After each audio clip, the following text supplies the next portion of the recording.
Hello everyone, welcome to Geography Junoon. Here learning is not just a task, it's a passion.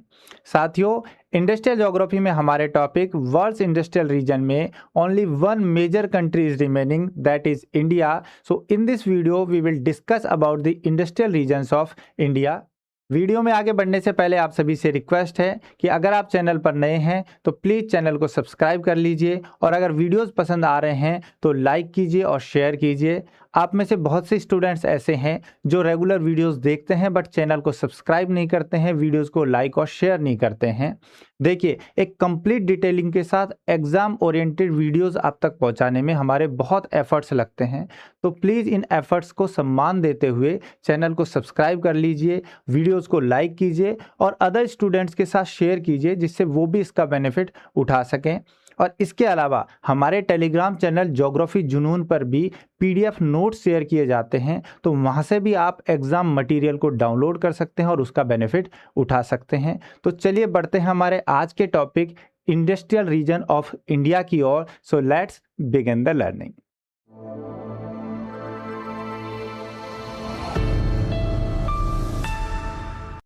18वीं century तक India एक important manufacturing centre हुआ करता था और ये इंडस्ट्रियलाइजेशन एक प्रोटो इंडस्ट्रियलाइजेशन था, एक पुराने प्रकार का इंडस्ट्रियलाइजेशन था जो हमें यूरोप में इंडस्ट्रियल रिवॉल्यूशन यानी औद्योगिक क्रांति के शुरू होने से पहले भी देखने को मिलता है.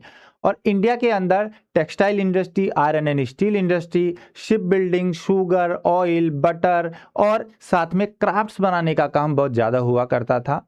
और एक एस्टिमेट के अकॉर्डिंग 18वीं सेंचुरी तक पूरे वर्ल्ड के इंडस्ट्रियल प्रोडक्शन का 30% और इंटरनेशनल ट्रेड का 25% अकेला इंडिया कंट्रीब्यूट करता था. बट बाद में मुगल एम्पायर के कोलैप्स होने और ब्रिटिश रूल आने के बाद इंडिया की इंडस्ट्रीज पूरी तरह ख़त्म हो गई और जो इंटरनेशनल ट्रेड था वो केवल रॉ मटेरियल के एक्सपोर्ट तक ही लिमिट होके रह गया और इस तरह से इंडिया की इकोनॉमिक ग्रोथ जो है वो पूरी तरह रुक गई थी. Cotton textile industry was always the centre of India's industrial growth, but industrial revolution में मैकेनाइजेशन के कारण इंडिया की इंडस्ट्रीज यूरोपियन इंडस्ट्रीज के साथ कॉम्पीट नहीं कर पाई और 19वीं सेंचुरी में ब्रिटेन वर्ल्ड का लार्जेस्ट कॉटन टेक्सटाइल मैन्युफैक्चरर बन गया. हालांकि बाद के वर्षों में दोराबजी टाटा, जमशेदजी टाटा, कवासजी डावर जैसे उद्योगपतियों के एफर्ट से modern iron and steel industry और मॉडर्न टेक्सटाइल इंडस्ट्री डेवलप हो पाई. और इसके बाद जो रेल और रोड नेटवर्क डेवलप हुआ इसने भी इंडिया के इंडस्ट्रियल ग्रोथ में हेल्प की. But actual growth after independence देखने को मिलती है जब सेकेंड और थर्ड 5 ईयर प्लान यानी पंचवर्षीय योजना में हमने हैवी इंडस्ट्रीज पर फोकस किया. इसके बाद इंडिया ने भी कई वॉर लड़े, कई वॉर वर्ल्ड के अदर कंट्रीज में हुए, ऑयल क्राइसिस आए और इस तरीके के ग्लोबल क्राइसिस को झेलते हुए इंडिया का जो इंडस्ट्रियल ग्रोथ थी वो अप्स और डाउन्स के साथ आगे बढ़ती रही. बट 1991 के एलपीजी रिफॉर्म्स और न्यू इंडस्ट्रियल पॉलिसी के बाद इंडिया की इंडस्ट्रियल ग्रोथ बहुत तेज़ी से आगे हुई और इसी का रिजल्ट है कि आज हम वर्ल्ड की 4th लार्जेस्ट इकोनॉमी है. हमारी इकोनॉमी साइज है $4.5 ट्रिलियन की और इस पूरे जीडीपी में 27.13% कंट्रीब्यूशन इंडस्ट्रियल सेक्टर से आता है और इस तरीके से इंडिया में इंडस्ट्रियल ग्रोथ हुई और इंडस्ट्रियल रीजन्स का डेवलपमेंट हुआ. अगर बात करें इंडिया के इंडस्ट्रियल रीजन्स की तो 1944 में 2 अमेरिकन ज्योग्राफर्स थे, ट्रेवार्था एंड बर्नर. इन्होंने सबसे पहले इंडिया के इंडस्ट्रियल रीजन्स को डिमार्केट किया, सीमांकित किया और एक्चुअली ट्रेवार्था और बर्नर ही पहले इंसान थे जिन्होंने इंडस्ट्रियल रीजन का कॉन्सेप्ट दिया था. और इसके बाद बहुत से और ज्योग्राफर्स आए जैसे पीपी करन और डब्ल्यू.एम. जेनकिंस ने 1959 में इंडिया के इंडस्ट्रियल रीजन्स को क्लासीफाई किया. इसके बाद के सालों में स्पेंसर और थॉमस आए जो 1968 में आए. आरएल सिंह ने 1971 में, ये बहुत इंपॉर्टेंट है, आरएल सिंह, इन्होंने 1971 में इंडस्ट्रियल जो रीजन्स थे इंडिया के उनको कैटेगराइज किया. इसके बाद बीएन सिन्हा 1972 के अंदर, एमआर चौधरी ने 1976 के अंदर किया और 1971 और 1982 में एक सेंटर है, centre for monitoring Indian economy, CMIE. इसने भी इंडस्ट्रियल रीजन्स को क्लासिफाई किया था, इंडिया के इंडस्ट्रियल रीजन को। बट इसमें जो सबसे इंपॉर्टेंट है वो है प्रोफेसर RL सिंह का इंडस्ट्रियल क्लासिफिकेशन, इंडस्ट्रियल रीजन्स का क्लासिफिकेशन। और इसी को बेस बनाते हुए, प्रोफेसर RL सिंह के क्लासिफिकेशन को ही बेस बनाते हुए हम 6 मेजर इंडस्ट्रियल रीजन्स इंडिया के देखते हैं, और कुछ माइनर इंडस्ट्रियल रीजन्स जो है वो आज की डेट में हमको और देखने को मिलते हैं, जिनको भी हम इस वीडियो में डिस्कस करेंगे। तो 6 मेजर इंडस्ट्रियल रीजन्स हैं आपके इंडिया के अंदर। तो सबसे पहले देखते हैं कौन कौन से ये इंडस्ट्रियल रीजन्स हैं। तो पहला आपका जो इंडस्ट्रियल रीजन आता है वो है Mumbai Pune industrial region. Mumbai Pune industrial region आपका आता है महाराष्ट्र के अंदर, और महाराष्ट्र के इस रीजन में जो ये रीजन है ये है मुंबई पुणे इंडस्ट्रियल रीजन। ठीक है, ये पूरा जो है मुंबई पुणे इंडस्ट्रियल रीजन है। और इसके अंदर आप देखेंगे तो आपको कई यहाँ पे इंडस्ट्रियल सिटीज देखने को मिलेंगे, जैसे मुंबई है, पुणे है, नासिक है, सतारा है, इसके अलावा अहमदनगर है यहाँ पे। इसके अलावा आप देखो तो औरंगाबाद है, सोलापुर है, कोल्हापुर है। तो कई इंडस्ट्रियल सेंटर है। तो ये मुंबई और पुणे का पूरा इंडस्ट्रियल रीजन है, और ये इंडिया का ओल्डेस्ट इंडस्ट्रियल रीजन भी है। ठीक है, और सबसे ज़्यादा डेवलप्ड, सबसे बड़ा इंडस्ट्रियल रीजन है मुंबई पुणे इंडस्ट्रियल रीजन। दूसरे नंबर पे आपका जो आता है वो आपका आता है गुजरात में, जिसे हम अहमदाबाद वडोदरा इंडस्ट्रियल रीजन कहते हैं यहाँ पर। और अहमदाबाद वडोदरा का जो ये इंडस्ट्रियल रीजन है, इसके अंदर भी बहुत से इंडस्ट्रियल सेंटर देखने को मिलते हैं, जैसे अहमदाबाद है, वडोदरा है, जामनगर है, भरूच है, खेड़ा है, कलौल है, और भी बहुत सारे यहाँ पे इंडस्ट्रियल सेंटर्स है, जैसे भावनगर है, सूरत है। ऐसे इंडस्ट्रियल सेंटर्स देखने को मिलते हैं। और यहाँ पर भी आप देखोगे तो पेट्रोकेमिकल इंडस्ट्री डेवलप है, James and jewellery industry develop है, और भी बहुत सारी यहाँ पे केमिकल इंडस्ट्रीज है, ऑटोमोबाइल इंडस्ट्री डेवलप है। क्योंकि गुजरात आज की डेट में एक बहुत इंपॉर्टेंट इंडस्ट्रियली डेवलप्ड स्टेट है, ये आप जानते हैं। ठीक है, तो सेकंड है आपका Ahmedabad Vadodara industrial region. Third industrial region आपको साउथ में देखने को मिलेगा, जो है आपका मदुरई, कोयम्बटूर, बेंगलुरु इंडस्ट्रियल रीजन। ये वाला जो इंडस्ट्रियल रीजन है साउथ में, मुंबई, बेंगलुरु, कोयम्बटूर इंडस्ट्रियल रीजन। और ये जो इंडस्ट्रियल रीजन है, इस इंडस्ट्रियल रीजन में 3 सिटीज तो आपको हमने ये जो देख ही लिए हैं। इसके अलावा यहाँ पे कुछ और सेंटर देखने को मिलेंगे, जैसे सलेम देखने को मिलेगा, इरोद देखने को मिलेगा, तिरुचिरापल्ली यहाँ देखने को मिलेगा, और इसके अलावा यहाँ पे कोयम्बटूर है वो है। तो इस तरीके से ये सारे इंडस्ट्रियल सेंटर्स हैं, और ये एक इंपॉर्टेंट इंडस्ट्रियल हब है आईटी इंडस्ट्रीज के लिए। ठीक है, आईटी इंडस्ट्रीज यहाँ बहुत अच्छे से डेवलप हुई है। इसके अलावा टेक्सटाइल इंडस्ट्री भी यहाँ डेवलप है, और भी बहुत सारी इंडस्ट्रीज यहाँ देखने को मिलती हैं। तो थर्ड मेजर इंडस्ट्रियल रीजन कौन सा है आपका? Madurai, Coimbatore, Bengaluru industrial region. Fourth industrial region बहुत इंपॉर्टेंट है। ये इंडस्ट्रियल रीजन जो है उसको आप ज़्यादा रिलेट कर पाएंगे, क्योंकि दिल्ली एनसीआर के आसपास का जो रीजन है, इंक्लूडिंग दिल्ली एनसीआर, उसके आसपास का जो रीजन है, ये पूरा एक इंडस्ट्रियल रीजन है। और दिल्ली एनसीआर का जो रीजन है एक पुराना इंडस्ट्रियल रीजन भी है। तो इस इंडस्ट्रियल रीजन में आप देखोगे तो यहाँ पर न्यू दिल्ली और उसके आसपास का तो एरिया है ही, जैसे न्यू दिल्ली है, इसके अलावा गुड़गांव है, नोएडा है, गाजियाबाद है, और इसके साथ फरीदाबाद है, ये आसपास के, मथुरा है, ये आसपास के रीजन है। तो इस तरीके से ये आप देखोगे तो हरियाणा में, यूपी में, दिल्ली में, और कुछ पार्ट राजस्थान में, इस पूरे में फैला हुआ है। इसके अलावा इसमें नॉर्थ तक आप जाओगे तो यहाँ आपको देखोगे तो कालका है, चंडीगढ़ है।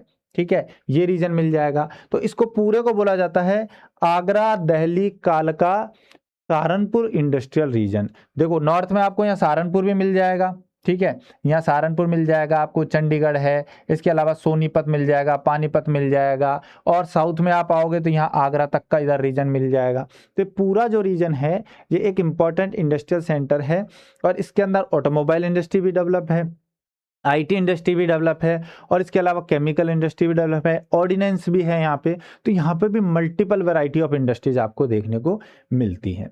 ठीक है, तो फोर्थ हो गया आपका आगरा, दिल्ली, कालका, सहारनपुर। फिफ्थ नंबर पे आता है छोटा नागपुर इंडस्ट्रियल रीजन। देखिए जो बिहार, झारखंड, छत्तीसगढ़ और वेस्ट बंगाल का जो ये रीजन है, जो छोटा नागपुर प्लेट्यू का रीजन है, यहाँ पर आपको पता है कि यहाँ पर आयरन ओर और कोल की प्रेजेंस है, दोनों मिलते हैं। तो इस वजह से आयरन एंड स्टील इंडस्ट्री यहाँ बहुत ज़्यादा डेवलप हुई है, और इसलिए यहाँ पे मल्टीपल सेंटर्स इन स्टेट्स के अंदर है, जैसे आपको वेस्ट बंगाल में देखने को मिलेंगे, झारखंड में देखने को मिलेंगे, जमशेदपुर आपको देखने को मिलेगा, बर्नपुर देखने को मिलेगा आपको, इसी तरह बोकारो देखने को मिलेगा आपको यहाँ पर। ठीक है, तो बहुत सारे दुर्गापुर इंडस्ट्रियल सेंटर, बहुत सारे इंडस्ट्रियल सेंटर यहाँ भी डेवलप हो गए हैं। ठीक है, ये हो गया आपका 5th नंबर पर छोटा नागपुर इंडस्ट्रियल रीजन, इसको भी डिटेल में देखेंगे। 6th नंबर पे जो मेजर इंडस्ट्रियल रीजन है आपका वो है कोलकाता हुगली का जो इंडस्ट्रियल रीजन है ये। ठीक है, कोलकाता और हुगली का जो इंडस्ट्रियल रीजन है इसे कोलकाता हुगली इंडस्ट्रियल रीजन कहेंगे। तो वेस्ट बंगाल में कोलकाता हुगली इंडस्ट्रियल रीजन, जो हुगली जो रिवर है उस पे जो आपका हल्दिया पोर्ट है, कोलकाता पोर्ट है, उनके आसपास जो इंडस्ट्रियल डेवलपमेंट हुआ है तो उसको बोलते हैं कोलकाता हुगली इंडस्ट्रियल रीजन। और ये भी एक ओल्ड इंडस्ट्रियल रीजन है, क्योंकि आपको पता है कि ब्रिटिशर्स ने जो रूल स्टार्ट किया था वो एक्चुअली यहीं से किया था। तो ये भी इंडिया की एक ओल्ड कैपिटल रही है, इंडस्ट्रियल एरिया रहा है। क्लियर है? तो ये हो गए आपके 6 बड़े इंडस्ट्रियल रीजन हैं। अब एक एक करके इन इंडस्ट्रियल रीजन्स को डिस्कस करते हैं। सबसे पहला हमारा जो इंडस्ट्रियल रीजन आता है, सबसे पहला इंडस्ट्रियल रीजन है हमारा Mumbai Pune industrial region. Mumbai Pune industrial region, तो देखिए मुंबई पुणे इंडस्ट्रियल रीजन है वो ओल्डेस्ट इंडस्ट्रियल रीजन है। ठीक है, इंडिया का ओल्डेस्ट इंडस्ट्रियल रीजन में से एक है। इसके अलावा इसमें देखा जाए तो ये जो इंडस्ट्रियल एरिया है ये बहुत ज़्यादा डेवलप्ड, सबसे ज़्यादा इंडस्ट्रियल डेवलप्ड है, यूं कहेंगे सबसे बड़ा इंडस्ट्रियल रीजन है। अब इस industrial region Mumbai Pune industrial region के डेवलपमेंट में 2 फैक्टर जो है उन्होंने प्रोमिनेंटली रोल प्ले किया है। पहला क्या है? फर्स्ट है यहाँ पर मुंबई पोर्ट का डेवलप होना। मुंबई पोर्ट जो है वो 1873 में बनाया गया था। ठीक है, तो सबसे पहले जो मुंबई सी पोर्ट बनाया गया था वो बनाया गया था 1873 में। ठीक है, तब यहां पर बॉम्बे पोर्ट ट्रस्ट बनाया गया था। क्या बनाया गया था 1873 में? Bombay port trust. अंग्रेजों ने बनाया था, ब्रिटिशर्स ने बॉम्बे पोर्ट ट्रस्ट की स्थापना की थी 1873 में। और इसके साथ ही यहाँ पर क्या हुआ, इंडस्ट्रियलाइजेशन होने लगा, क्योंकि ट्रेड जो है वो इजी हो गया था, इंपोर्ट एक्सपोर्ट इजी हो गया था। इसके अलावा यहाँ पर एक हिस्ट्री ऑफ टेक्सटाइल इंडस्ट्री के डेवलपमेंट की भी रही है। टेक्सटाइल इंडस्ट्री का डेवलपमेंट भी यहाँ हुआ है। देखिए 1854 जो है, 1854 जो है इसमें पहली जो है आपकी कॉमर्शियली सक्सेसफुल आपकी पहली टेक्सटाइल इंडस्ट्री यहां लगाई गई थी बॉम्बे में। ठीक है, कॉमर्शियली सक्सेसफुल 1854 में लगाई थी। कौन थे यहां पे? थे कोवाजी डावर, इन्होंने लगाई थी। ठीक है, क्या लगाई थी? कॉटन टेक्सटाइल इंडस्ट्री मुंबई के अंदर लगी थी, कॉटन टेक्सटाइल इंडस्ट्री। ठीक है, हालांकि इससे पहले 1818 में 1818 में ग्लॉस्टर कोलकाता के अंदर भी एक कॉटन टेक्सटाइल इंडस्ट्री लगी थी, बट वो क्या थी, कॉमर्शियली सक्सेसफुल नहीं हो पाई थी। तो इस तरीके से यहाँ पे कॉटन टेक्सटाइल इंडस्ट्री डेवलप हुई। इसके अलावा देखा जाए तो सुएज कैनाल जो है वो खुली थी 1869 में। 1869 में सुएज कैनाल बनी। तो इस सुएज कैनाल की ओपनिंग ने भी इंपॉर्टेंट रोल प्ले किया, क्योंकि यूरोप से लेके और मुंबई तक के बीच का जो रूट था वो शॉर्ट हो गया था, उसमें समय कम लग रहा था और इजी ट्रांसपोर्ट हो गया था। तो उसकी वजह से क्या हुआ, इंपोर्ट एक्सपोर्ट भी ज़्यादा होने लगा, तो मुंबई तक यहाँ पहुँचने लगा। और देखिए मुंबई जो है वो ब्रिटिशर्स को दहेज में मिला था। ठीक है, तो पुर्तगीज जो रानी थी जब उससे शादी हुई तो ब्रिटेन के जो राजा थे उसको दहेज में मिला था ये पूरा मुंबई। ठीक है, 1668 में मिला था। तो इसके बाद जो है मुंबई पे इनका ज़्यादा फोकस भी था, क्योंकि एक इम्पॉर्टेंट ये इंडस्ट्रियल सेंटर था और यहाँ पे कॉमर्स और ट्रेड एक्टिविटी बहुत अच्छे से हो रही थी। ठीक है, तो इसने रोल प्ले किया। इसके अलावा देखोगे तो रेल एंड रोड नेटवर्क भी यहीं डेवलप हुआ था। मुंबई में आप देखोगे तो आपको पता है कि 1853 में जो पहली जो ट्रेन चली थी, हालांकि ये पैसेंजर ट्रेन थी, 1837 में पहले ही चेन्नई में एक फ्रेट कॉरिडोर बन चुका था। एक तरीके से आप देखो तो मालगाड़ी चल चुकी थी। तो 1853 में पैसेंजर ट्रेन चली थी, वो भी कहाँ से चली थी? बोरीबंदर से ही चली थी। बोरीबंदर मुंबई से ही चली थी और कहाँ तक चली थी? थाने तक। मुंबई से थाने तक चली थी, 34 किलोमीटर के अराउंड थी डिस्टेंस, तो ये भी यहीं चली। तो इस तरीके से रेल रोड नेटवर्क हुआ, चाहे पोर्ट फैसिलिटीज हो, चाहे सुएज कैनाल की ओपनिंग हो, चाहे यहाँ पे कॉटन टेक्सटाइल इंडस्ट्रीज का डेवलपमेंट हो, इन सब ने मिलकर के इस एरिया को एक इम्पॉर्टेंट इंडस्ट्रियल रीजन बनने में हेल्प की। क्लियर है। इसके बाद देखोगे आप तो ये इंडस्ट्रियल रीजन जो है वो टेक्सटाइल इंडस्ट्री के लिए बहुत फेमस है, और स्पेशली कॉटन टेक्सटाइल इंडस्ट्री के लिए। बट इसके साथ साथ यहाँ पे आपको सिल्क और सिंथेटिक टेक्सटाइल इंडस्ट्री भी देखने को मिलती है। अब टेक्सटाइल इंडस्ट्री क्यों डेवलप होगी भाई, ये वाला जो रीजन है यहाँ पर कॉटन का प्रोडक्शन भी तो ज्यादा होता है ना, ब्लैक सॉइल है जिसे हम कॉटन सॉइल या काली कपास मृदा कहते हैं। तो कॉटन सॉइल में क्या है, इस पूरे एरिया में कॉटन का प्रोडक्शन ज्यादा होता है। एक तो ये रीजन हो गया, तो रॉ मटेरियल है। दूसरा, यहाँ की वेदर कंडीशन जो है वो भी अच्छी है। क्यों है, क्योंकि यहाँ पर ओशनिक क्लाइमेट है, एक तरीके से आप बोलो ह्यूमिड क्लाइमेट है, और ह्यूमिड क्लाइमेट जो है वो कॉटन फाइबर के लिए अच्छा होता है। इसके अलावा अगर आप देखोगे तो यहाँ पर जो हिस्टोरिकली भी आप देखो तो वीवर्स जो हैं, बुनकर जो हैं, वो पहले से ही अवेलेबल थे, तो यहाँ पे स्किल्ड लेबर भी थी। इसके अलावा आपने देख लिया ट्रेड के लिए तो यहाँ पर मुंबई पोर्ट है ही, ठीक है। इसके अलावा मुंबई एक फाइनेंस कैपिटल के रूप में फाइनेंस भी अच्छा कर सकती थी। तो इस तरीके से पूरा रीजन जो है वो टेक्सटाइल इंडस्ट्री के लिए बहुत अच्छे से डेवलप हुआ, और इंडिया का लार्जेस्ट टेक्सटाइल सेंटर है ये, ठीक है। इसके अलावा भी यहाँ पे बहुत सारी अदर इंडस्ट्रीज हैं जिनमें आप देख सकते हैं केमिकल इंडस्ट्री है, मशीनरी भी बनती है, इलेक्ट्रॉनिक्स भी है, डाइवर्स है यहाँ पे, ठीक है। ऑटोमोबाइल इंडस्ट्री भी है, फार्मास्यूटिकल भी है, ऑयल रिफाइनरी भी है, फिल्म इंडस्ट्री आप सभी जानते हैं, शिप बिल्डिंग का काम भी होता है, और आईटी इंडस्ट्रीज है। मॉडर्न इंडस्ट्रीज भी यहाँ पे डेवलप हुई हैं, जैसे फिल्म इंडस्ट्री है और आईटी इंडस्ट्री है, ये भी डेवलप हुई है। फार्मास्यूटिकल इंडस्ट्री भी अच्छी डेवलप है। ऑयल रिफाइनिंग का तो काम यहाँ होता ही है, तो केमिकल पेट्रोकेमिकल इंडस्ट्री भी डेवलप हो गई है। तो इस तरीके से डाइवर्स इंडस्ट्रियल बेस है इस पूरे रीजन के अंदर। क्लियर है। अब देखिए ये वाला जो रीजन है इसमें पूरे में डेवलप होने में क्या क्या रोल प्ले किया है, तो मैंने बताया रेल और रोड नेटवर्क है, मुंबई और JNPT जवाहरलाल नेहरू पोर्ट जिसे नावा सेवा कहते हैं वो भी है। इसके अलावा यहाँ पे एयरपोर्ट्स भी, मेजर एयरपोर्ट से भी अच्छी कनेक्टिविटी है। इसके अलावा स्किल्ड लेबर भी है, और आपको मुंबई एक फाइनेंस कैपिटल की तरह भी मिल रहा है। तो ये पूरा रीजन इस वजह से एक अच्छा इंडस्ट्रियल रीजन डेवलप हो पाया है। क्लियर है। अब इसमें कौन कौन से इंपॉर्टेंट इंडस्ट्रियल सेंटर्स हैं उनको देख लीजिए। देखिए एक इंपॉर्टेंट इंडस्ट्रियल सेंटर यहाँ आपको देखने को मिलेगा, नासिक है। नासिक के बाद ये आपका मुंबई देखने को मिलेगा आपको। इससे साउथ की तरफ आएंगे, यहाँ पुणे आपको देखने को मिलेगा। सतारा एक इंपॉर्टेंट इंडस्ट्रियल सेंटर है इसका। इसके बाद आप देखोगे यहाँ है कोल्हापुर, ये भी एक इंपॉर्टेंट इंडस्ट्रियल सेंटर है। इससे आगे आप देखोगे तो यहाँ सोलापुर भी एक इंपॉर्टेंट इंडस्ट्रियल सेंटर है जहाँ पे बहुत सारे इंडस्ट्रीज डेवलप हुई हैं। इसके बाद अहमदनगर, जिसे अब क्या बोलते हैं, अहिल्यानगर भी कहते हैं, नाम चेंज हो गया इसका, ये भी है। औरंगाबाद जिसे आप छत्रपति संभाजी नगर कहते हैं, ये भी एक इंपॉर्टेंट इंडस्ट्रियल सेंटर है, ठीक है। तो ऐसे बहुत सारे इंडस्ट्रियल सेंटर्स हैं यहाँ पे देखने को मिलेंगे आपको। मुंबई, पुणे, नासिक, छत्रपति संभाजी नगर यानी औरंगाबाद, सोलापुर, कोल्हापुर, सतारा और अहिल्यानगर जिसे हम अहमदनगर भी कहते हैं, ये सब इंडस्ट्रियल सेंटर्स आपको यहाँ देखने को मिलते हैं। क्लियर है। तो ये है Mumbai Pune industrial region. Next industrial region हमारा आता है अहमदाबाद वडोदरा इंडस्ट्रियल रीजन। देखिए अहमदाबाद वडोदरा इंडस्ट्रियल रीजन जो है इसमें अगर आप देखोगे तो यहाँ पर नेचुरल गैस और पेट्रोलियम रिफाइनरीज हैं, और इनकी वजह से ये इंडस्ट्री यहाँ बहुत ज़्यादा प्रॉस्पर हुई है, और इस पे बेस इंडस्ट्रीज बहुत ज़्यादा हैं। इसके अलावा आप यहाँ देखोगे तो हाइड्रो इलेक्ट्रिसिटी भी मिलती है यहाँ पे। इसके अलावा थर्मल इंडस्ट्री भी है यहाँ पे, मतलब थर्मल एनर्जी भी मिल जाती है। इसके साथ साथ न्यूक्लियर पावर प्लांट्स भी हैं यहाँ पे। तो इस वजह से यहाँ पे इलेक्ट्रिसिटी की कोई कमी नहीं है। तो इस वजह से यहाँ इंडस्ट्रियल डेवलपमेंट बहुत ज़्यादा हुआ है। वैसे ये पूरा रीजन जो है वो टेक्सटाइल, जेम्स एंड ज्वेलरी के लिए ज़्यादा फेमस है, ठीक है। यहाँ पे जो आपके डायमंड कटिंग, पॉलिशिंग, स्टोन्स, जो जेम्स है, इनका काम बहुत ज़्यादा होता है। और टेक्सटाइल तो है ही है, क्योंकि ये भी वही आपके कॉटन सॉइल वाली है।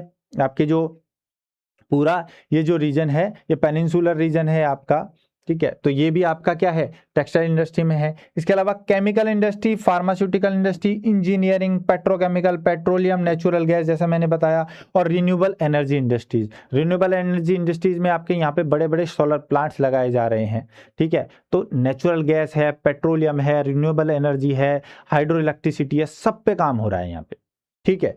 अब इसमें देखोगे तो यहाँ पे कॉटन टेक्सटाइल इंडस्ट्री, एक तो कॉटन का प्रोडक्शन हो रहा है आसपास के एरिया में, इसलिए कॉटन टेक्सटाइल इंडस्ट्री डेवलप हो गई है। इसके अलावा यहाँ पे चीप लैंड अवेलेबल है। इसके अलावा यहाँ पे cheap skilled and unskilled labour दोनों अवेलेबल है। आप गुजरात में देखोगे तो माइग्रेंट्स भी बहुत मिलेंगे आपको, ठीक है। यूपी, बिहार, बंगाल, इस रीजन के बहुत सारे लेबर यहाँ पे स्किल्ड और अनस्किल्ड लेबर्स की कमी नहीं है, ठीक है। इसके अलावा कांडला और मुंद्रा जो पोर्ट है, ठीक है, पोर्ट भी हैं दो यहाँ पे, कांडला और मुंद्रा पोर्ट है आपके गल्फ ऑफ, जो आपकी कच्छ और गल्फ ऑफ कैम्बे खंबात की खाड़ी है, यहाँ पर पोर्ट है, ठीक है। तो इससे ट्रेड इजी हो जा रहा है, आपका इंपोर्ट एक्सपोर्ट इजी हो रहा है। रेड और रोल नेटवर्क तो बहुत अच्छा है ही। इसके अलावा यहाँ पे पेट्रोलियम है, पेट्रोलियम है यहाँ पे, जामनगर में रिफाइनरी है, यहाँ पे वडोदरा में यहाँ पे रिफाइनरी है, ठीक है। तो यहाँ पे रिफाइनरी है तो पेट्रोलियम तो है ही, नेचुरल गैस भी है यहाँ पे। इसके अलावा थर्मल पावर प्लांट भी लगा हुआ है धुबरन में, हालांकि ये भी पेट्रोलियम और नेचुरल गैस पे ही चलता है।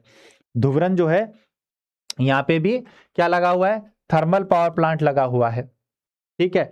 इसके अलावा हाइडल पावर प्रोजेक्ट है, उकाई प्रोजेक्ट तापी रिवर पे बना हुआ है, ठीक है। और इसी तरीके से न्यूक्लियर पावर प्लांट भी लगा हुआ है काकरापारा।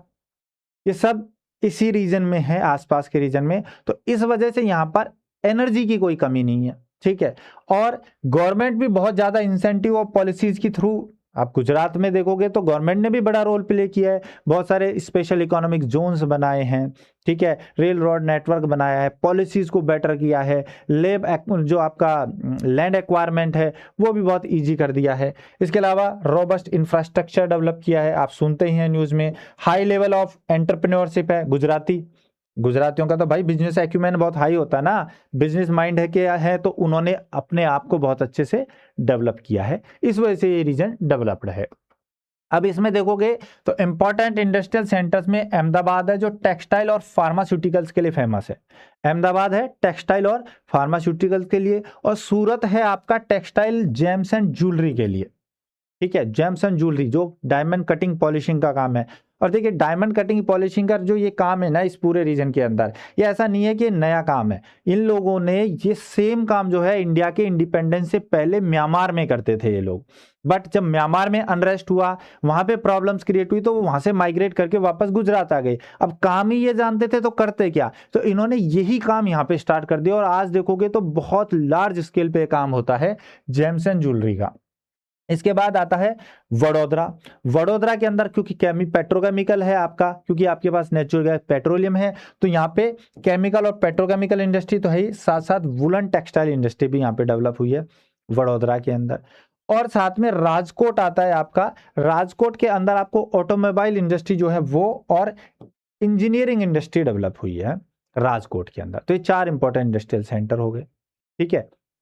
इसके बाद कुछ और इंपॉर्टेंट इंडस्ट्रियल सेंटर्स को आप इस मैप में देख सकते हैं कि कौन कौन से इंपॉर्टेंट इंडस्ट्रियल सेंटर हैं। तो यहाँ से देखिए तो ये खेड़ा, ये एक इंपॉर्टेंट इंडस्ट्रियल सेंटर है, खेड़ा देख सकते हैं। खेड़ा से बाद में आप देखोगे तो ये है कलोल, ये एक इंपॉर्टेंट इंडस्ट्रियल सेंटर है। अहमदाबाद भी इंपॉर्टेंट इंडस्ट्रियल सेंटर है। इसके बाद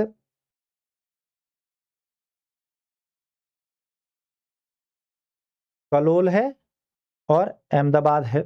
इसके बाद देखो इस तरफ आप देखोगे तो ये हिम्मतनगर भी एक इंपॉर्टेंट इंडस्ट्रियल सेंटर है। इसके अलावा गोधरा, ये एक इंपॉर्टेंट इंडस्ट्रियल सेंटर है। दाहोद है यहाँ पे, ये भी इंपॉर्टेंट इंडस्ट्रियल सेंटर है।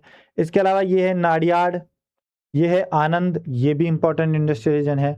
वडोदरा आ गया जहाँ पे ऑयल रिफाइनरी है आपकी, ठीक है। इसके अलावा भरूच, ये भी एक इंपॉर्टेंट इंडस्ट्रियल सेंटर है, ठीक है। बहुत सारे इंडस्ट्रियल सेंटर है यहाँ पे। इसके अलावा सूरत, ये भी एक इंपॉर्टेंट इंडस्ट्रियल सेंटर है, ठीक है। इधर आओगे आप कच्छ के रीजन में आओगे तो यहाँ आपको जामनगर रिफाइनरी है, ये मिल जाएगा। ये सुरेंद्र नगर मिल जाएगा, एक इंपॉर्टेंट इंडस्ट्रियल सेंटर है। राजकोट भी है आपका इंपॉर्टेंट इंडस्ट्रियल सेंटर। यहाँ आप देखोगे भावनगर मिलेगा, ठीक है, ये मिलेगा आपको इंपॉर्टेंट इंडस्ट्रियल सेंटर। तो ऐसे बहुत सारे इंपॉर्टेंट इंडस्ट्रियल सेंटर्स हैं जो पूरे रीजन में डेवलप हुए हैं, ठीक है। तो इस तरीके से आपके के जो गुजरात का जो आपका अहमदाबाद वडोदरा इंडस्ट्रियल रीजन है वो भी एक इंपॉर्टेंट इंडस्ट्रियल रीजन है आज की डेट में। इसके बाद 3rd नंबर पे आता है आपका मदुरई कोयम्बटूर बेंगलुरु इंडस्ट्रियल रीजन। तो मदुरई कोयम्बटूर बेंगलुरु इंडस्ट्रियल रीजन है 2 स्टेट में है, कर्नाटका में और तमिलनाडु में, दोनों से लगता पूरे एरिया में फैला हुआ है, ये दोनों से के लगते हुए पूरे एरिया में फैला हुआ है। तो मदुरई, कोयम्बटूर, बेंगलुरु इंडस्ट्रियल रीजन जो है वो आप देखोगे तो ये मेनली जो फेमस है वो है आईटी इंडस्ट्रीज के लिए, टेक्सटाइल और ऑटोमोबाइल इंडस्ट्रीज के लिए। तीन इंडस्ट्रीज यहाँ सबसे ज़्यादा डेवलप है। टेक्सटाइल इंडस्ट्री डेवलप क्यों है? क्योंकि कॉटन का प्रोडक्शन है। इसके अलावा ऑटोमोबाइल इंडस्ट्री भी बहुत अच्छे से डेवलप हुई है यहाँ पर, और साथ में यहाँ पे आईटी इंडस्ट्री, बेंगलुरु तो आपको पता है सिलिकॉन वैली आईटी इंडस्ट्रीज के लिए फेमस है, तो आईटी इंडस्ट्री डेवलप हुई है। इसके अलावा इसमें और भी आपको बहुत सारी इंडस्ट्री देखने को मिलेंगी, जैसे यहाँ पे आपको शुगर मिल्स देखने को मिलती है, लेदर इंडस्ट्री है, केमिकल है, डीजल इंजन भी बन रहे हैं, रेल के वैगन भी बनाए जा रहे हैं यहाँ पे। इसके अलावा लाइट इंडस्ट्रीज भी देखने को मिलेंगी आपको, लाइट इंजीनियरिंग गुड्स बनते हैं, रबर आइटम्स बन रहे हैं, मशीन एंड टूल्स बन रहे हैं, और इलेक्ट्रॉनिक्स और पेपर इंडस्ट्री भी यहाँ पे डेवलप हुई है। ठीक है, तो ये इंडस्ट्रीज भी यहाँ पे देखने को मिलती हैं आपको, जो आप देख सकते हैं कि हर तरीके की यहाँ पे आपको शुगर मिल भी देखने को मिल जाएगी, क्योंकि शुगर भी साउथ में कर्नाटका के रीजन पे बहुत अच्छे से गन्ने का प्रोडक्शन है। लेदर इंडस्ट्री देखने को मिल जाएगी, केमिकल इंडस्ट्री आपको देखने को मिल जाएगी, पेट्रोकेमिकल है, ऑयल रिफाइनरी है, लाइट इंजीनियरिंग है, सब कुछ है यहाँ पे। ठीक है, तो ये रेल वैगन बन रहे हैं, मशीन है, पेपर है, इलेक्ट्रॉनिक्स है, सब इंडस्ट्रीज यहाँ पे देखने को मिलती हैं। ठीक है, इसके बाद इस रीजन में कौन कौन से इंपॉर्टेंट इंडस्ट्रियल सेंटर्स हैं, इनको अगर आप देखो तो सबसे पहला तो बेंगलुरु ही आ जाता है। ठीक है, बेंगलुरु से साउथ में यहाँ एक देखोगे तो मैत्तूर इंडस्ट्रियल रीजन है, ये मैत्तूर के बाद आता है आपका सलेम, सलेम के बाद यहाँ आइए आपका मैत्तूर तमिलनाडु में, सलेम आ गया, फिर इसके बाद आ गया इरोद, इरोद के बाद देखोगे तो ये है तिरुचिरापल्ली, ये एक इंपॉर्टेंट इंडस्ट्रियल सेंटर है। यहाँ देखिए ये आ गया कोयम्बटूर आपका, ये कोयम्बटूर भी एक इंपॉर्टेंट इंडस्ट्रियल सेंटर है। इसके साथ में आओगे तो यहाँ डिंडीगुल है तमिलनाडु के अंदर। ठीक है, इससे नीचे आप आओगे तो देखिए यहाँ मदुरई आ गया आपका। ठीक है, इसके अलावा शिवकाशी का ये रीजन आ गया आपका। तो ये पूरे इंडस्ट्रियल सेंटर्स हैं, जिसमें आपका बेंगलुरु है, मैसूर है, भद्रावती है, इरोद है, शिवकाशी है, कोयम्बटूर, सलेम, मदुरई, तिरुचिरापल्ली, डिंडीगुल, मैत्तूर, ये इंपॉर्टेंट इंडस्ट्रियल रीजन है। ठीक है, ये सब इसमें आपको इंडस्ट्रियल रीजन देखने को मिलेंगे। आप यहाँ पे देखेंगे तो ये बेंगलुरु है, यहाँ से आपको इंडस्ट्रियल रीजन देखने को मिलेंगे। क्लियर है? तो ये सब हो गए इंडस्ट्रियल सेंटर यहाँ के, जो आपको आपके मदुरई, कोयम्बटूर, बेंगलुरु इंडस्ट्रियल रीजन में देखने को मिलते हैं। चौथा है आपका आगरा, दिल्ली, कालका, सहारनपुर इंडस्ट्रियल रीजन। ठीक है, आगरा, दिल्ली, कालका और सहारनपुर, तो इनसे घिरे हुए जो बीच में इंडस्ट्रियल रीजन है, जो दिल्ली एनसीआर का रीजन है, उसके आसपास के सिटीज हैं वो हैं। तो इसके अंदर अगर हम देखें तो मेजर इंडस्ट्रियल सेंटर्स में अगर आप देखें तो यहाँ पे आप देखोगे तो ये पूरा रीजन, नई दिल्ली तो इसमें इंक्लूड है ही। नई दिल्ली के आसपास देखो, यहाँ आपको गाजियाबाद मिलेगा, नोएडा मिलेगा आपको देखने के लिए, फरीदाबाद देखने को मिलेगा। इसके अलावा सोलापुर है, कोल्हापुर, सॉरी सोनीपत है, ठीक है, पानीपत है, ये देखने को मिलेगा आपको यहाँ पे। मेरठ का रीजन है, ये सोनीपत है, पानीपत है, करनाल हरियाणा है। इसके अलावा देखो यहाँ नॉर्थ में जाओगे कालका मिलेगा, यहाँ पे आपको सहारनपुर भी देखने को मिलेगा, ये सहारनपुर है। ठीक है, इसके अलावा चंडीगढ़ का ये पूरा रीजन है, अंबाला है, ये इंपॉर्टेंट इंडस्ट्रियल सेंटर हैं। इसके बाद साउथ में यहाँ आओगे आप तो यहाँ पे आपको आगरा देखने को मिलेगा। तो पूरा जो इंडस्ट्रियल रीजन है, ये पूरा इंडस्ट्रियल रीजन एक इंपॉर्टेंट इंडस्ट्रियल रीजन है। ठीक है, आगरा, दिल्ली, कालका, सहारनपुर इंडस्ट्रियल रीजन। तो इसके अंदर अगर हम देखें तो इसके अंदर आपको आगरा इंपॉर्टेंट इंडस्ट्रियल सेंटर है, जिसमें टेक्सटाइल इंडस्ट्री डेवलप हुई है, और साथ में यहाँ पर टूरिज्म इंडस्ट्री है। आगरा सब लोग टूरिज्म के लिए फेमस है, तो टेक्सटाइल इंडस्ट्री है, साथ में लेदर का वर्क भी यहाँ काफ़ी होता है। ठीक है, इसके बाद अंबाला, अंबाला में आप देखोगे तो साइंटिफिक इंस्ट्रूमेंट बनते हैं। ठीक है, अंबाला देखो यहाँ आपको मिलेगा अंबाला, अंबाला में साइंटिफिक इंस्ट्रूमेंट मिलते हैं, और यहाँ आगरा है आपका जिसमें टेक्सटाइल इंडस्ट्री है। इसके बाद आप देखोगे चंडीगढ़, चंडीगढ़ एक न्यूली डेवलप्ड सिटी है, एक अच्छे से बनाया हुआ सिटी है। तो इसमें इलेक्ट्रॉनिक और स्ट्रेटजिक गुड्स बनाए जाते हैं, इलेक्ट्रॉनिक आइटम और स्ट्रेटजिक गुड्स की इंडस्ट्री है, जो आपके आर्मी से रिलेटेड इंडस्ट्रीज हैं। दिल्ली के अंदर आपको डाइवर्सिफाइड मिलेंगी, दिल्ली में आपको बहुत सारी इंडस्ट्री मिलेंगी, यहाँ टेक्सटाइल इंडस्ट्री भी देखने को मिलेगी आपको, इसके अलावा pharmaceutical, chemical, light machinery, electronic goods और फूड प्रोसेसिंग, ये सब देखने को मिलेगा यहाँ पे। बट दिल्ली के जो आसपास का जो रीजन है, जैसे गुड़गांव के रीजन में जाओगे आप, फरीदाबाद में जाओगे, नोएडा में जाओगे, तो यहाँ इंडस्ट्री थोड़ी अलग टाइप की, जो मॉडर्न इंडस्ट्री ज़्यादा है। जैसे फरीदाबाद में इंजीनियरिंग इंडस्ट्री डेवलप हुई है, ठीक है। दिल्ली में आपको ट्रेडिशनल इंडस्ट्रीज भी बहुत देखने को मिलेंगी, जैसे टेक्सटाइल, केमिकल है, फार्मास्यूटिकल है, इलेक्ट्रॉनिक गुड्स हैं, फूड प्रोसेसिंग है, ये मिल जाएंगी। बट फरीदाबाद में आपको मिलेंगी इंजीनियरिंग इंडस्ट्री, और गाजियाबाद में जब आप जाओगे तो गाजियाबाद में आपको synthetic fibre, chemical, pharmaceutical, electronics, agriculture equipment, iron and steel, cycle, tyre and tubes industry मिलेगी, ठीक है।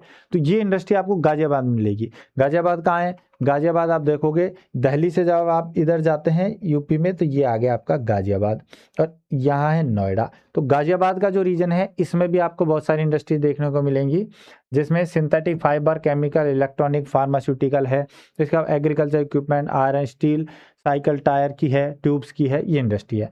गुरुग्राम एक इंपॉर्टेंट इंडस्ट्रियल सेंटर बन के डेवलप हुआ है, जिसमें ऑटोमोबाइल इंडस्ट्री और आईटी इंडस्ट्री बहुत अच्छे से डेवलप हुई है, ठीक है। तो दिल्ली से बाहर गुरुग्राम जो है, उसमें इंफ्रास्ट्रक्चर ऐसा प्रोवाइड कराया गया है कि यहाँ पर इंडस्ट्री जो है वो ऑटोमोबाइल और आईटी इंडस्ट्री डेवलप हुई है। कालका जी, कालका जो हरियाणा में है, इसमें आप जाओगे, देखिए जो आप थोड़ा नॉर्थ की तरफ जाने लगेंगे ना, तो नॉर्थ की तरफ क्योंकि फॉरेस्ट रीजन बढ़ता जाएगा, क्योंकि आप हिमालय के फुट हिल्स की तरफ जाएंगे, तो यहाँ पे आपको पेपर इंडस्ट्री भी देखने को मिलेगी, और वुड जो वर्क है, लकड़ी का काम है, वो भी देखने को मिलेगा। तो पेपर, वुड वर्क है, शुगर है, टेक्सटाइल है, और फूड प्रोसेसिंग इंडस्ट्री है कालका की में, ठीक है।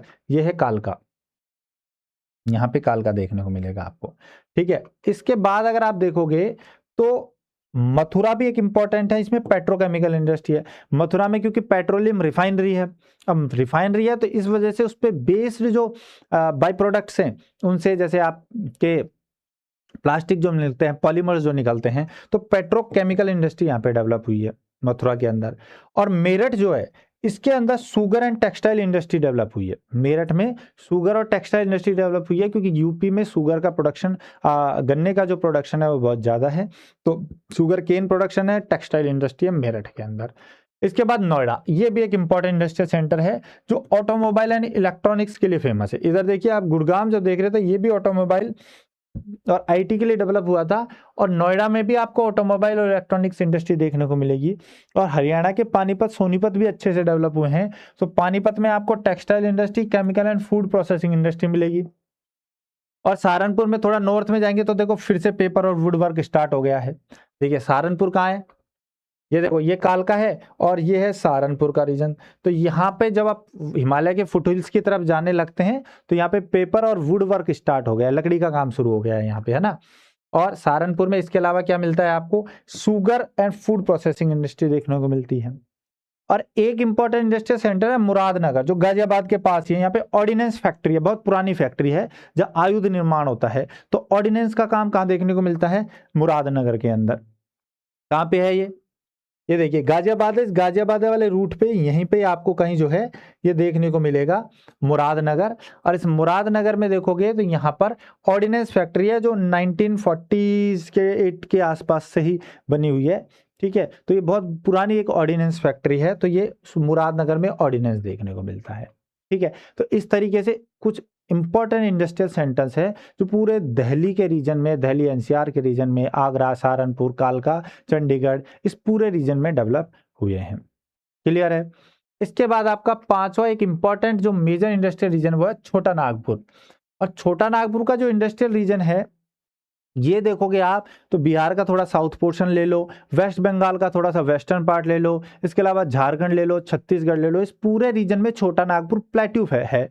और इस छोटा नागपुर प्लेट्यू के रीजन में आपको दो चीजें मिलती हैं, यहाँ पर आपको आयरन ओर भी मिलता है और साथ में आपको कोल भी मिलता है। तो कोयला और आयरन ओर की वजह से यहाँ पर आयरन एंड स्टील इंडस्ट्री बहुत अच्छे से डेवलप हुई है, ठीक है।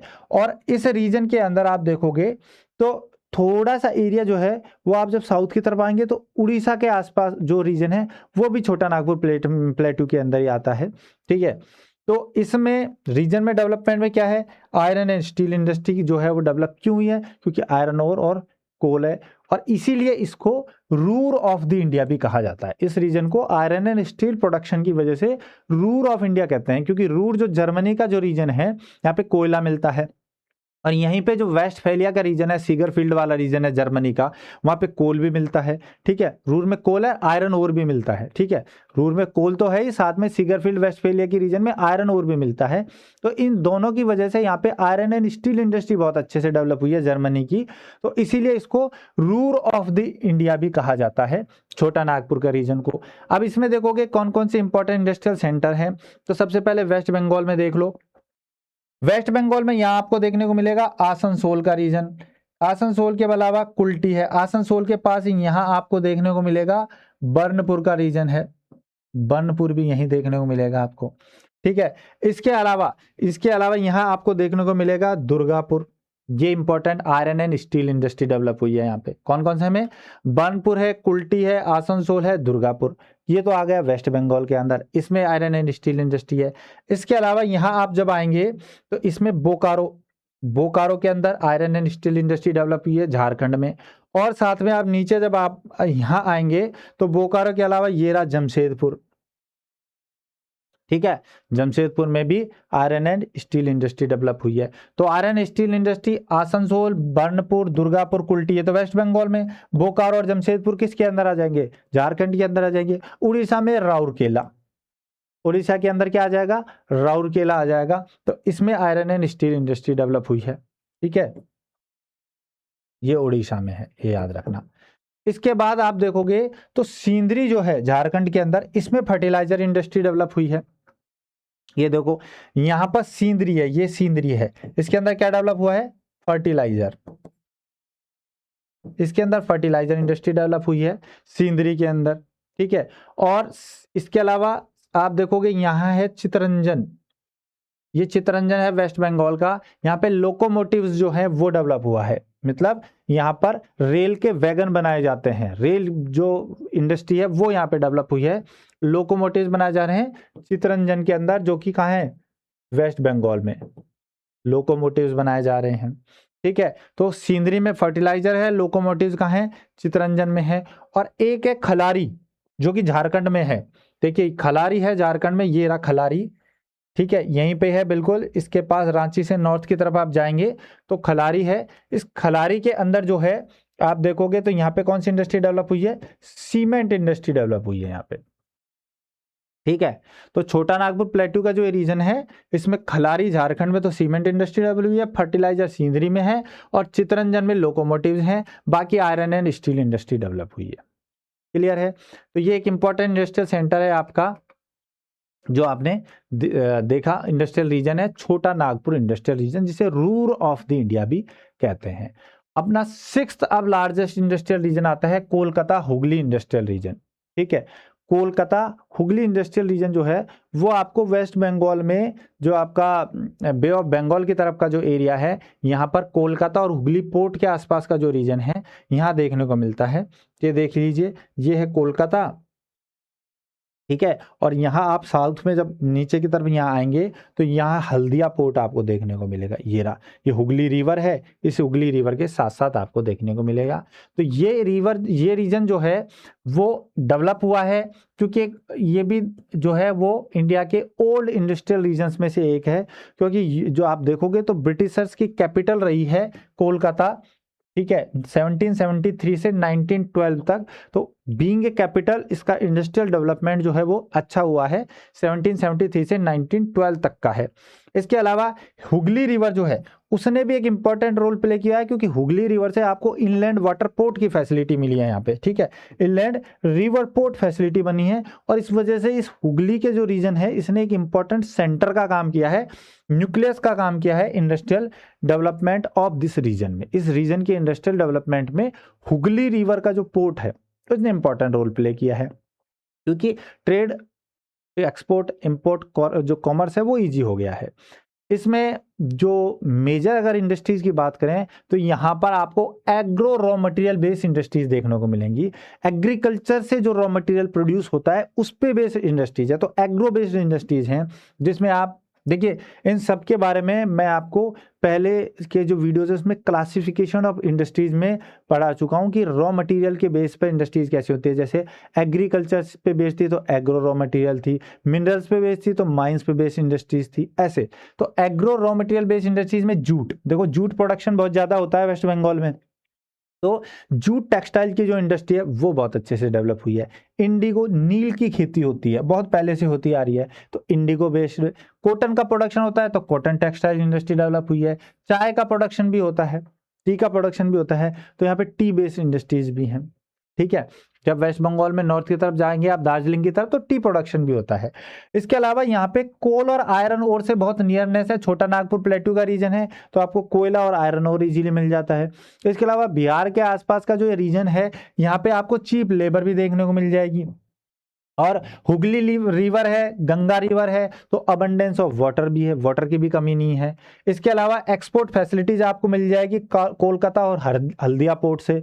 पोर्ट फैसिलिटी भी आपके पास, लेबर भी है, वाटर भी है आपके पास। इसके अलावा आपके पास एग्रो रॉ मटेरियल भी है। इसके अलावा छोटा नागपुर प्लेटो से आपको कोयला और आयरन भी मिल रहा है, और रोड और रेल का नेटवर्क भी है। इन सब ने मिलाकर के इस इंडस्ट्रियल रीजन के डेवलपमेंट में हेल्प की है। क्लियर है? अब ये बेल्ट जो है वो मेनली तो देखोगे तो आप कुछ टेक्सटाइल के लिए एरिया, टेक्सटाइल इंडस्ट्रीज के लिए फेमस है, जिसमें जूट भी बनती है, कॉटन भी है और सिल्क भी है। तीनों ही तरीके की इंडस्ट्रीज हैं यहाँ पे, क्योंकि सबका प्रोडक्शन है। बट यहाँ पर साथ में आपको इंजीनियरिंग इंडस्ट्री, साथ में ऑटोमोबाइल इंडस्ट्री, इलेक्ट्रिकल गुड्स हैं, chemical, pharmaceutical, transport equipment, leather, footwear, iron and steel industry, food processing, locomotives, transport equipment, oil refinery, सब देखने को मिलती हैं। ठीक है, ऑयल रिफाइनरी भी यहाँ होती है क्योंकि हल्दिया का जो पोर्ट का रीजन है तो यहाँ पे ऑयल रिफाइनिंग का काम भी होता है।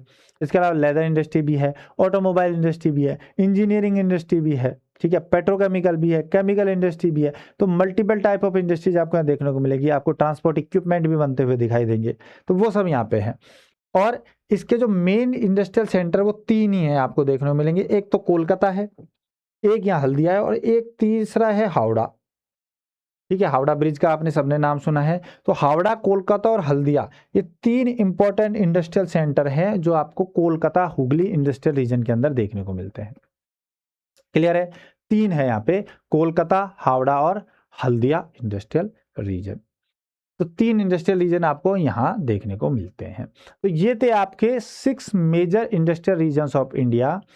These industrial regions are proposed by professor R.L. Singh classification, जो 1971 में दिया गया था। इसके बाद एट प्रेजेंट आप देखें तो इंडिया सिर्फ इन 6 मेजर इंडस्ट्रियल रीजन्स तक ही लिमिटेड नहीं रहा है। इसके अलावा कुछ माइनर इंडस्ट्रियल रीजन्स भी देखने को मिलते हैं, जिनमें कई इंडस्ट्रियल सेंटर्स हैं, और कुछ हमें छोटे छोटे एक इंडिपेंडेंट देखेंगे आप तो इंडिविजुअल इंडस्ट्रियल सेंटर भी देखने को मिलते हैं। ठीक है, तो माइनर इंडस्ट्रियल रीजन्स में अगर देखोगे तो केरला कोस्ट के साथ साथ आपको एक पूरा इंडस्ट्रियल रीजन देखने को मिलता है। केरला कोस्ट का इंडस्ट्रियल रीजन, जिसमें कोच्चि है, शिप बिल्डिंग के लिए बहुत फेमस है। इसी तरीके से यहाँ कोल्लम आपको देखने को मिलेगा, एक आपको तिरुवनंतपुरम देखने को मिलेगा। तो इसमें एरिया में आप देखोगे तो क्योंकि इसमें नारियल का प्रोडक्शन बहुत ज़्यादा है, कोकोनट प्रोडक्शन है, तो कोकोनट कॉयर इंडस्ट्री भी डेवलप है। इस दूसरा आप देखोगे तो पोर्ट का एरिया है, या यूँ कहें कि सी वाला एरिया है, कोस्टल एरिया है। तो कोस्टल इंडस्ट्रीज, कोस्टल एरिया पे बेस्ड जो इंडस्ट्रीज है वो भी देखने को मिलेगी, जैसे फिशिंग से रिलेटेड इंडस्ट्रीज देखने को मिलेगी। इसके अलावा यहाँ पे शिप बिल्डिंग एक्टिविटीज आपको देखने को मिलेगी। और क्योंकि मॉडर्न इंडस्ट्रीज भी डेवलप हो रही है तो आपको यहाँ आईटी से रिलेटेड इंडस्ट्रीज भी देखने को मिलेंगी। तो इसमें आप देखोगे तो एक तो इसमें, क्योंकि यहाँ पे पूरे एरिया में आप देखोगे तो प्रोडक्शन देखोगे आप तो मसालों का भी प्रोडक्शन होता है यहाँ पे। तो इस वजह से यहाँ पे क्योंकि शुगर का भी प्रोडक्शन है, कॉटन का भी है, तो cotton textile, sugar, rice milling, ये सब मिलेगा। रबर भी यहाँ प्रोड्यूस होता है तो रबर इंडस्ट्री भी डेवलप हो गई है। केमिकल और फर्टिलाइजर इंडस्ट्री भी डेवलप हो गई है। इसके अलावा यहाँ पे फूड प्रोसेसिंग इंडस्ट्री भी डेवलप हुई है, और पेपर इंडस्ट्री भी, क्योंकि इस एरिया में आप देखोगे तो यहाँ पर एवरग्रीन फॉरेस्ट तो मिलते ही हैं, साथ में अब जो आप ऊंचाई पे जाते हैं तो आपको यहाँ पर ऊंचाई वाले जो आपको देखोगे तो जो सोला फॉरेस्ट है वो भी देखने को मिलते हैं, तो उनसे भी पेपर इंडस्ट्री डेवलप हुई है। कोकोनट पे मैंने बताया, तो कोकोनट ऑयल का एक्सट्रैक्शन करने की इंडस्ट्री हो, चाहे कोकोनट कॉयर प्रोडक्ट्स बनाने की इंडस्ट्री हो, वो भी डेवलप हुई है। इसके अलावा एल्यूमिनियम, सीमेंट इंडस्ट्रीज और फिशरीज बेस्ड इंडस्ट्रीज, जो फिश है उन पे बेस्ड इंडस्ट्रीज हैं। शिप बिल्डिंग का काम होता है कोच्चि के अंदर, जैसे बहुत इंपॉर्टेंट है। पेट्रोलियम रिफाइनिंग भी है, इलेक्ट्रॉनिक गुड्स और आईटी और सॉफ्टवेयर इंडस्ट्री भी डेवलप हुई है यहाँ पे, ठीक है। तो आईटी सॉफ्टवेयर इंडस्ट्रीज भी बहुत अच्छे से यहाँ डेवलप है। कॉयर नारियल पे जो बेस्ड है वो इंडस्ट्रीज हैं, फिशीज पे बेस्ड इंडस्ट्रीज हैं, केमिकल भी इंडस्ट्रीज भी डेवलप हुई है। और साथ में यहाँ पर क्योंकि एग्रीकल्चर प्रोडक्शन है तो कॉटन, शुगर, राइस और रबर, इन पे बेस्ड इंडस्ट्रीज भी यहाँ पे डेवलप हुई है। क्लियर है। छोटा इंडस्ट्रियल रीजन है बट इंपॉर्टेंट इंडस्ट्रियल रीजन है। अब इसमें एक इंपॉर्टेंट इंडस्ट्रियल सेंटर तिरुवनंतपुरम है, जो कि आईटी इंडस्ट्रीज का हब है, एजुकेशनल इंस्टीट्यूट्स हैं और रिसर्च सेंटर्स हैं तिरुवनंतपुरम के अंदर, ठीक है। तो तिरुवनंतपुरम के अंदर आपको आईटी इंडस्ट्री भी मिलेगी, बहुत सारे एजुकेशनल इंस्टीट्यूशंस भी मिलेंगे और एक रिसर्च सेंटर भी आपको यहाँ पे काफी देखने को मिलेंगे। क्लियर है।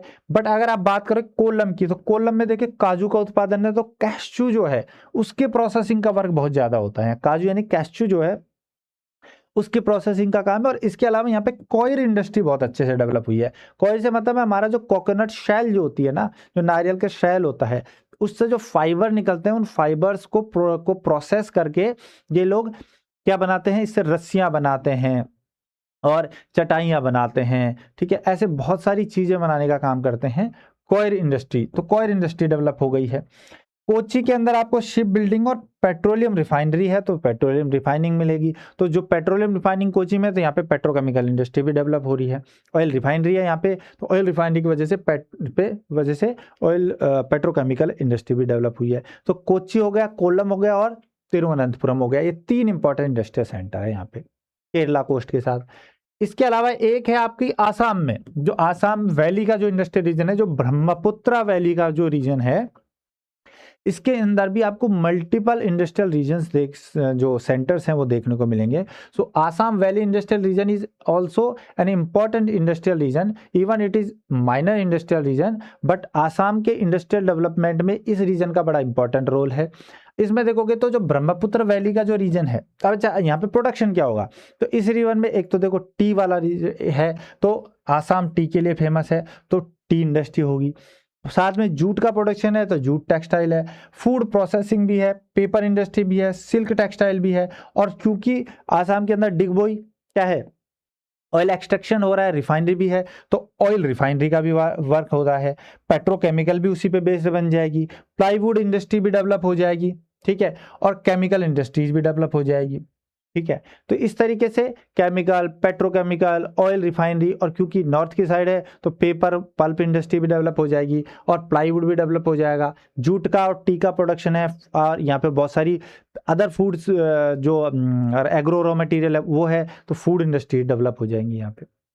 क्लियर है। अब इसमें इंपॉर्टेंट इंडस्ट्रियल सेंटर्स देखो कौन कौन से हैं। तो सबसे पहले तो यहाँ आ जाओ, आसाम का डिगबोई पेट्रोकेमिकल, साथ में ऑयल रिफाइनरी डिगबोई में है, ठीक है। तो डिगबोई जो है ऑयल प्रोडक्शन के लिए ये है। इसके अलावा ये है एक तीनसुकिया, ये भी इंपॉर्टेंट है।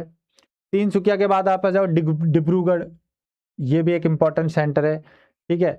इसके बाद आप आओगे, डिब्रूगढ़ के बाद आओगे आप, तो आप गुवाहाटी आ जाओ, ये रहा गुवाहाटी, ये एक इंपॉर्टेंट इंडस्ट्रियल सेंटर है, ठीक है। गुवाहाटी के बाद आपका ये जोरहट जो है, ये भी एक इंपॉर्टेंट इंडस्ट्रियल सेंटर है, जोरहट। एक यहाँ पे आओगे आप, तो ये बोंगई गांव है, ये भी एक इंपॉर्टेंट इंडस्ट्रियल सेंटर है, ठीक है। बोंगई गांव का जो ये रीजन है, ये भी इंपॉर्टेंट इंडस्ट्रियल सेंटर है। तो ऐसे बहुत सारे यहाँ पे इंडस्ट्रियल सेंटर्स आपको देखने को मिलेंगे, ठीक है। अब इसमें कौन कौन से इंपॉर्टेंट इंडस्ट्रियल सेंटर हैं, गुवाहाटी है, डिगबोई है, डिब्रूगढ़ है, तीनसुकिया है, बोंगई गांव है, ये सब इंपॉर्टेंट इंडस्ट्रियल सेंटर हैं आसाम वैली के अंदर। ज्यादातर जो इंडस्ट्रीज हैं यहाँ पे वो है T, jute textile, silk textile, petrochemical, oil refining से रिलेटेड इंडस्ट्रीज, पर साथ में और इंडस्ट्रीज भी यहाँ पे डेवलप हुई है, जैसे पेपर इंडस्ट्री है और आपको केमिकल इंडस्ट्रीज है।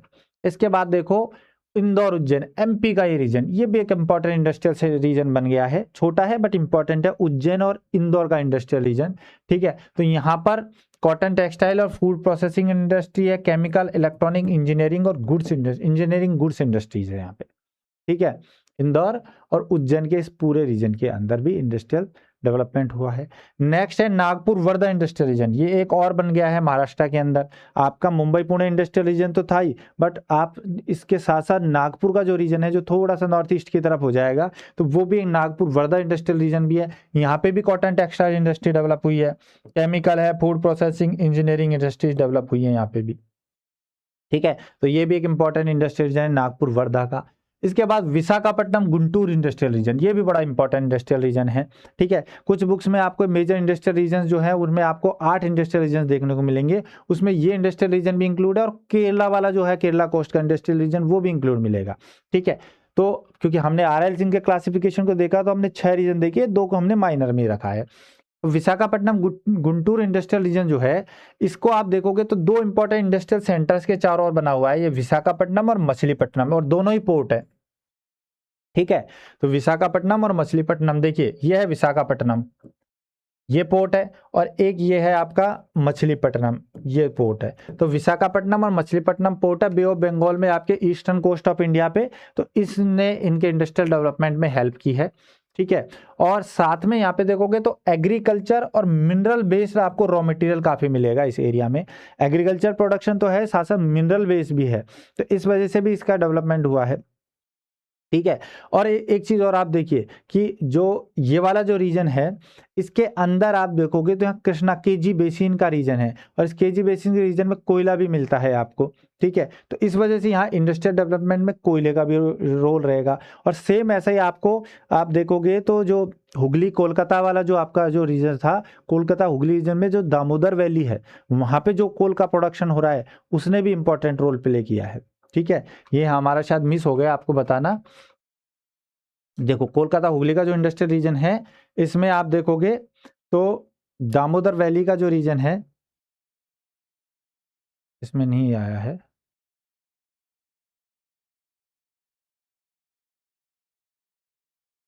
इसमें शायद इंक्लूड नहीं हो पाया है। कोलकाता आपका हुगली वाला जो इंडस्ट्रियल रीजन है, इसमें दामोदर वैली जो है उससे जो मिलने वाला जो आपको मिलेगा कोल, उसने भी एक इम्पॉर्टेंट रोल प्ले किया है इसके अंदर। ठीक है, इसके बाद आप देखोगे तो यहाँ जब हम देख रहे हैं विशाखापट्टनम वाला, तो इसमें कौन कौन से इंपॉर्टेंट इंडस्ट्रियल सेंटर है सबसे पहले वो देख लीजिए। तो देखो इसके इंपॉर्टेंट इंडस्ट्रियल सेंटर में आपको यहाँ विजयनगर मिलेगा, ये विजयनगरम रहा। ठीक है, विजयनगरम के बाद आप आओगे तो विशाखापट्टनम यहाँ देखने को मिलेगा। विशाखापट्टनम से आप आएंगे तो ये देखो राजमुंद्री या राजमहेंद्रवरम मिलेगा आपको, राजमुंद्री राजमहेंद्रवरम। इसी तरह ये एलुरु आपको देखने को मिलेगा, ये आपको विजयवाड़ा देखने को मिलेगा यहाँ पे, ये इंपॉर्टेंट इंडस्ट्रियल सेंटर है। इसके बाद गुंटूर, ये एक इंपॉर्टेंट इंडस्ट्रियल सेंटर है। इससे आगे आप जब आएंगे तो मछलीपट्टनम है ही। इसके अलावा ये करनूल, ये एक इंपॉर्टेंट इंडस्ट्रियल रीजन देखने को मिलेगा आपको। तो यहाँ पे कई इंपॉर्टेंट इंडस्ट्रियल सेंटर्स हैं, जिसमें विशाखापट्टनम है, विजयनगरम है। ठीक है, इसके अलावा विजयवाड़ा है, राजमुंद्री, गुंटूर, एलुरु और करनूल ये हैं। अब यहाँ पे इंडस्ट्रीज कैसी डेवलप हुई हैं, तो देखो केमिकल और फार्मास्यूटिकल इंडस्ट्री डेवलप हुई है, IT और सॉफ्टवेयर सेक्टर डेवलप हुआ है, और साथ में यहाँ पे पेट्रोलियम और नेचुरल गैस का प्रोडक्शन भी है। तो केमिकल इंडस्ट्री और पेट्रोकेमिकल इंडस्ट्री डेवलप हुई है, हैवी इंडस्ट्रीज है, फर्टिलाइजर, सीमेंट और एल्यूमिनियम इंडस्ट्रीज डेवलप हुई है यहाँ पे। ठीक है, तो ऐसी इंडस्ट्रीज यहाँ पे डेवलप हुई हैं। आपके पूरा रीजन है विशाखापट्टनम गुंटूर का।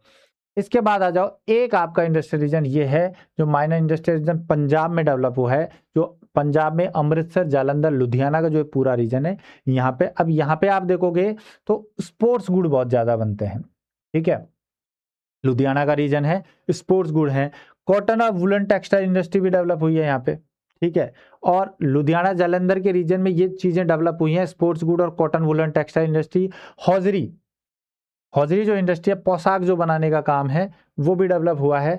और इसके अलावा food processing and paper making का काम यहाँ पे हो रहा है। तो ये भी एक इंपॉर्टेंट इंडस्ट्रियल रीजन है, माइनर इंडस्ट्रियल रीजन है आपका पंजाब के अंदर, अमृतसर, जालंधर, लुधियाना का, जिसमें स्पोर्ट्स गुड्स के लिए फेमस है और साथ में कॉटन एंड वुलन टेक्सटाइल के लिए फेमस है ये। इसके अलावा फूड प्रोसेसिंग, हौजरी और साथ में आपकी पेपर इंडस्ट्री भी यहाँ पे डेवलप हुई है। क्लियर है, तो ये कुछ माइनर इंडस्ट्रियल रीजन्स थे जो हमने 6 मेजर इंडस्ट्रियल रीजन्स के अलावा देखे हैं।